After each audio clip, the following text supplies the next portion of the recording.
Hello dear student Siddharth classes रे तुमମାନଙ୍କୁ स्वागत। आज आम तुम सोशल साइंस एसएससी सेट 4 जहाँकि तुम परीक्षा दर्पण आसी सब्जेक्टिव सिलेक्शन क्वेश्चन देखिए केते मार्क ना 50 मार्क सब्जेक्टिव सिलेक्शन क्वेश्चन देखिए उभय इतिहास और राजनीति विज्ञान और भूगोल अर्थनीति वीडियो को पूरा देखो जहाँफल तुम्हें जापर कि भाया क्वेश्चन तुम बोर्ड परीक्षा आसवाक जाऊे।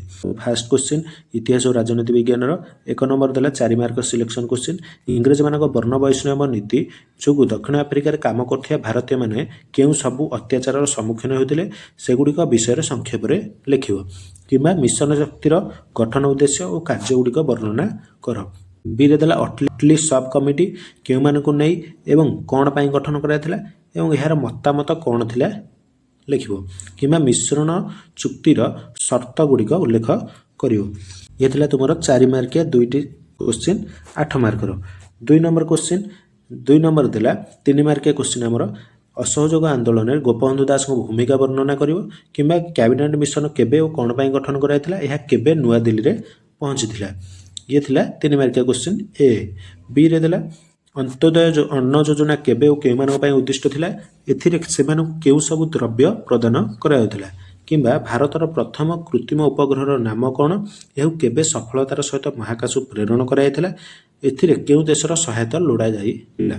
तार सी रे देला कहार सुपारिश क्रमे और केबे भाषा भित्तिक प्रदेश आयोग गठन कराइथिला और एथिरे केउ माने सदस्य थिले। यह थिला तुमरो 3 मार्किया क्वेश्चन किंबा तास्केंट चुक्ति केबे और केउ दुई देश मध्य स्वाक्षरित होइथिला एही शांति चुक्ति रे केउ देशटी मध्यस्थता करथिला। यह थिला 3 मार्किया 3टी क्वेश्चन 9 मार्कर। तार आसला 3 नंबर 2 मार्किया क्वेश्चन सर्वशिक्षा अभियान में मुख्यतः केउ दुईटी व्यवस्था ग्रहण कराइछि किंबा तकाभी ऋण केते बेले और काहाको प्रदान करा जायथाय। बी नंबर ओडिशार सर्वप्रथम सुसंगठित राजनैतिक अनुष्ठान नाम कौन यह केउठारे गठित होइथिला किंबा प्रथम गोल टेबुल बैठक केउठारे बसिथिला एथिरे ओडिया प्रतिनिधि भाबे किए जोग देइथिले। सी नंबर हनुमंत सिंह किए से केउ देश सहित मिसिया ପାଇଁ इच्छा प्रकाश करथिले किंबा भारतीय स्वाधीनता आईन काहाकु कहा जाय यह ब्रिटिश पार्लियामेंट केबे अनुमोदन लाभ करथिला। डी नंबर गोल्डन आवर काहाकु कहा जाय एथिरे मृत्युहार शतकड़ा केते ह्रास पाइथाय किंबा 330 धारा रे अनुसूचित जाति और जनजाति मानक पई केतोटी लेखाएं स्थान करा जायछि। यह थिला तुमरो 2 मार्किया क्वेश्चन केतोटी ना 4टी ये हो गला 8 मार्क। या पर आमे देखिया भूगोल और अर्थनीति 25 मार्क सिलेक्टिव सब्जेक्टिव क्वेश्चन। प्रथमे 4 मार्किया क्वेश्चन 4 नंबर ए रे देला कौनसी देश रे संबलर विकास किपरि होई परिबो किंबा भारतर अरण्य संबलर संरक्षण किपरि होई परिबो। बी रे देला परिवेशर अवक्षय रोकिबार उपाय गुड़िक वर्णना कर कि भारतीय रेलपथ संबंध में एक बरणी प्रदान कर। यह थिला 4 मार्किया 2टी क्वेश्चन।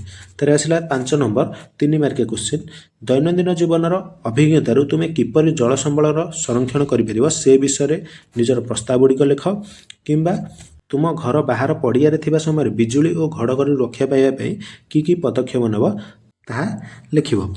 तापर बी देला खनिज संरक्षण आवश्यकता और उपाय गुड़िक आलोचना कर किंबा धान चाष आवश्यक भौगोलिक अवस्थार एक बरणी दियो। सी नंबर उदारीकरण व्यवस्था भारतर आर्थिक व्यवस्था को किपरि प्रभावित करछि किंबा जनसंख्यार द्रुत वृद्धि हार किपरि दारिद्र्यर कारण होइथाय ताहा लिखिबो। 6 नंबर 2 मार्किया क्वेश्चन ए चलंती पतित भूमि और पुराणा पतित भूमि मध्य पार्थक्य दर्शाओ किंबा खातर और भांगर मध्य पार्थक्य दर्शाओ। बी रे देला भारत में कहीं वन्यप्राणी संख्या ह्रास पाउछि किंबा शक्ति संरक्षण कहीं आवश्यक। सी रे देला आम देश बेकारी समस्यार कारण गुड़िक कौन किंबा उद्यमितार नियम गुड़िक लिख।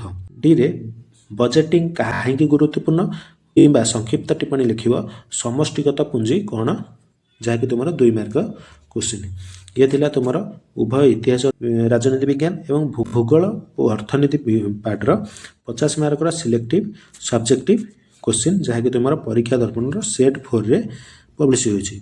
वीडियोटी भल लगी वीडियोटी को लाइक शेयर कर चैनल को सब्सक्राइब कर दियंतु फल यही भाव में आम सब सब्जेक्टर सब्जेक्टिव क्वेश्चन आम डिस्कसन करवा जहाँकि तुम बोर्ड परीक्षा इंपोर्टेंट रहिबो।